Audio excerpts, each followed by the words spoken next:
What's going on, guys, and welcome back to another video, and welcome to your stimulus check update, stimulus package, and infrastructure update and daily news report for Friday, September 24th. So we actually have some good news. There's actually discussions of another stimulus check, and I want to bring up where these are coming from and why. Also, we're going to touch on the $3.5 trillion stimulus package, where we see that going, if this is going to pass, and everything in between. I also want to address how one retailer is now putting in limits to supplies that you can buy, so make sure you stay tuned for that. And also going to address what the CDC director stated as to who she believes should be getting a booster shot as of right now. So again, thank you guys for watching, and let's get into the update.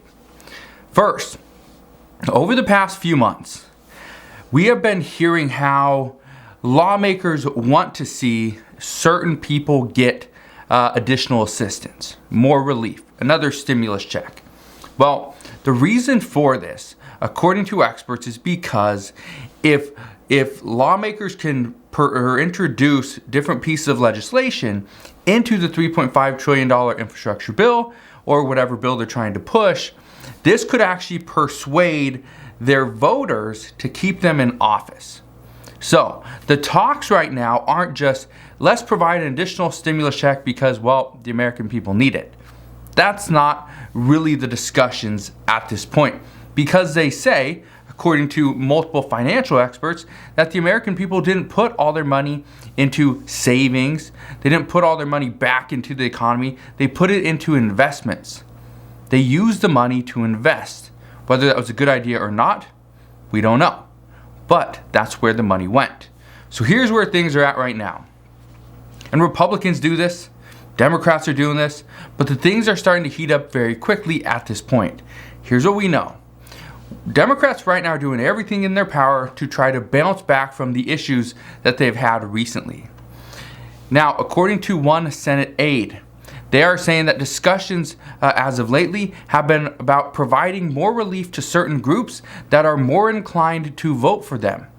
And I can tell you, just off the past maybe week, after seeing the issue with the Afghanistan withdrawal, that obviously was bad for Democrats. Seeing the issues down at the Mexican border, that's not great for Democrats. When you got Border Patrol on horses whipping Haitians that are running away, that's not looking good. Okay? But here's what we know. The groups of people that Democrats are wanting to provide for that would be more inclined to actually vote for them are seniors, parents, and now they're considering adding in an additional stimulus check to try to push those people over the top to make sure that they can vote for them. But there's another thing that they're trying to do. And here's something that I want to bring up, kind of bring to your attention. Democrats are trying to vote and put in place a corporate tax rate increase. They want to tax the rich. Well, who do you think are giving these politicians money to go and campaign? Businesses, the rich people, and certain individuals, right? Party members, supporters. That's who's giving these politicians some money. Well, experts now believe that the reason for another stimulus check and this is going to go to lower income earners is because lower income earners are going to vote for the politician and the party that's going to provide for them. Well, this could actually pay off. This would actually provide, by giving a stimulus check to the lowest income earners, this would provide them with more possible grassroots funding. If you're not sure what grassroots funding is, okay? Grassroots funding essentially is money coming from an individual party member or supporter for a political campaign. That's what grassroots funding is. It's not the big donors. Okay? Now, after looking at all this, okay, and hearing what this Senate aide was saying, after looking at all this, it does make sense. If the individual supporter doesn't have any money to put food on the table, keep a roof over their head, pay for inflated prices for medication, If they don't have any money to do this, then they definitely won't be contributing to any political campaign.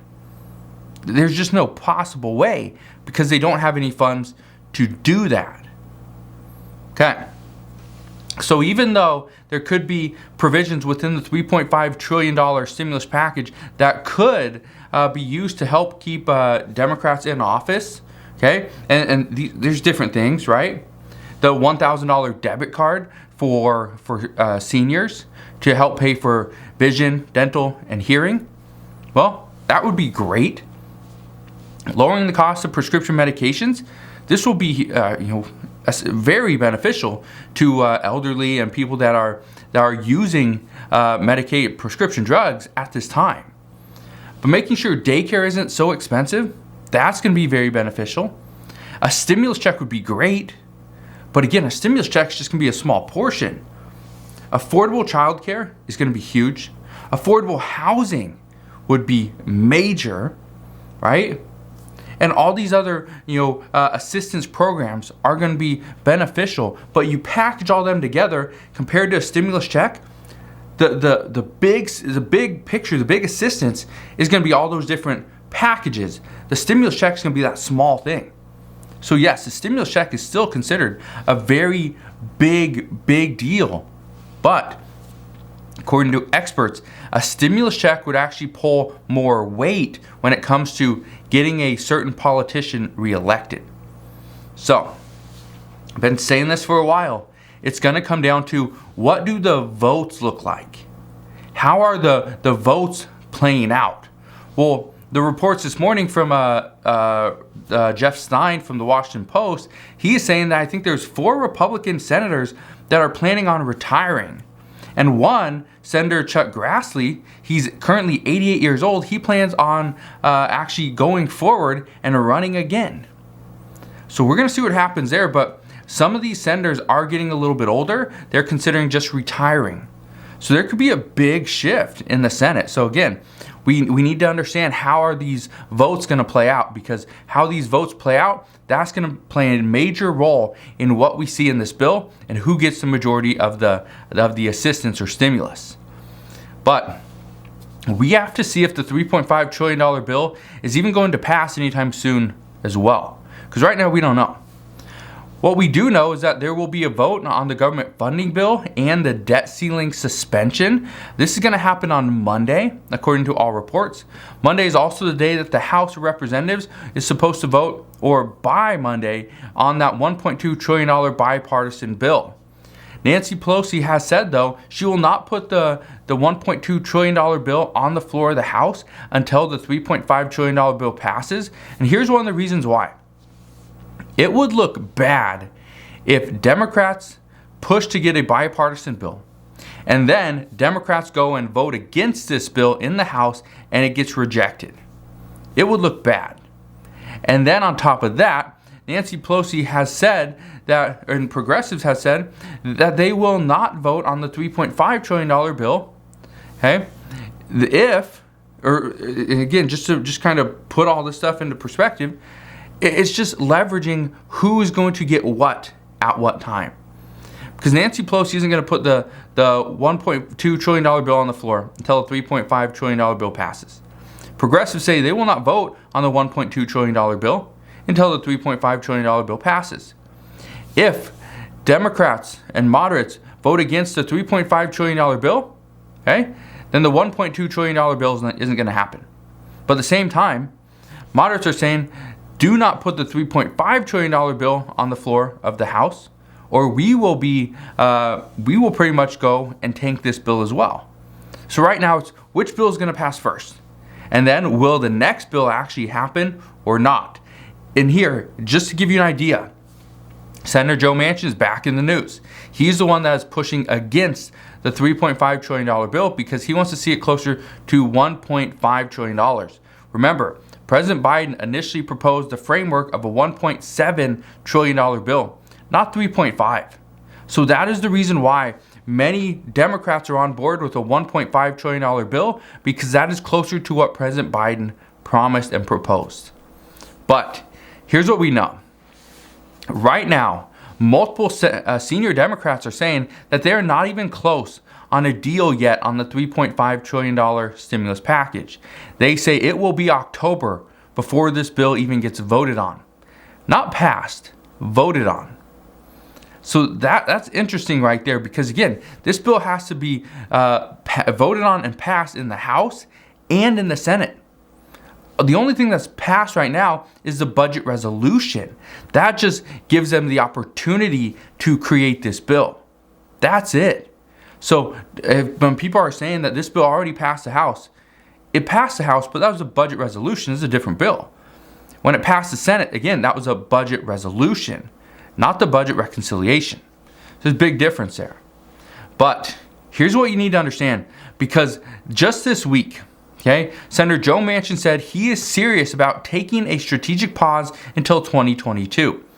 He said that before the $3.5 trillion bill is even voted on, that right now they need a strategic pause. And he said last night that Medicare should not be expanded. He does not want to expand Medicare. But here's what you need to understand. When he left the Capitol building yesterday, he said, and I quote, "By 2026, you understand the trust fund is going to be insolvent." Simply asking, people there. But he also went on to say, "I want to make sure we are stabilizing what we have before we start going down this expansion roll." Now, he's not the only one that supports that. He's not the only one that likes that. According to reports, this is also supported by others in the House of Representatives as well. One of them is Representative Susan Delbene. Now, I can tell you right now, this is a high priority for progressives and Senator Bernie Sanders. Bernie Sanders is already upset. He's already extremely upset that everything that he's been wanting to get into this bill is not going to be included. Immigration reform is probably not going to be included. So he's going to try to push for other things as well. This is one of them. Medicare is a high priority for progressives. And Senator Joe Manchin is pretty much saying that no, we need to put a strategic pause on the entire bill, and that he does not support expanding Medicare, simply because he wants to see it pretty much stabilize first, because he doesn't want to see it insolvent in the next 4 years. In other news, Costco is again limiting certain purchases and purchasing limits. There's now limits on toilet paper, cleaning supplies, and bottled water. If you've been to Costco recently, you've probably seen this. Costco again is seeing major supply chain issues. They're seeing major shipping delays.